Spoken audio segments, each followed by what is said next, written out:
Today on the Daily Dose, checks and balances.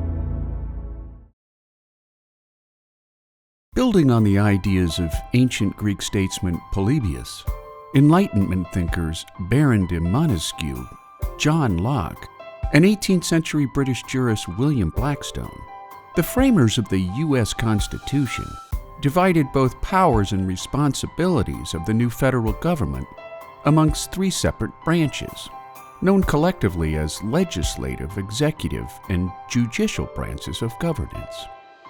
If men were angels, James Madison wrote in the Federalist Papers, no government would be necessary. In framing a government which is to be administered by men over men, the great difficulty is this. You must first enable the government to control the governed, and in the next place, oblige it to control itself. Known as checks and balances, the Founding Fathers injected numerous combinations into the U.S. Constitution, including the President or head of the executive branch, who serves as Commander-in-Chief of all American armed forces, while at the same time, Congress or the legislative branch appropriates all funding for the military, as well as maintaining sole voting power to declare war or ratify peace treaties.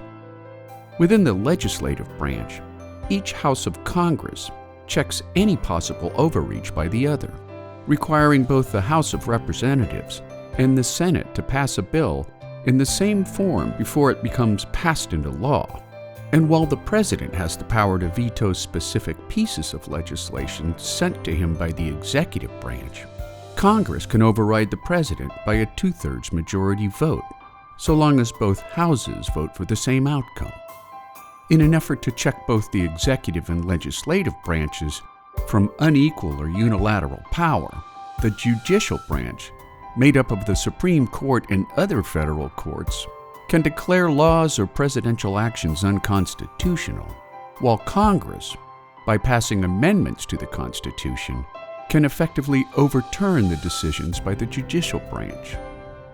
The President, in turn, can reshape the conservative or liberal leanings of the judicial branch, particularly the Supreme Court, by appointing judges closest to the President's political leaning when a Chief Justice resigns or passes away while still in office, making the system of checks and balances one of the most fundamental underpinnings of American democracy. And there you have it, checks and balances, today on the Daily Dose. Get your nerd on with the Daily Dose.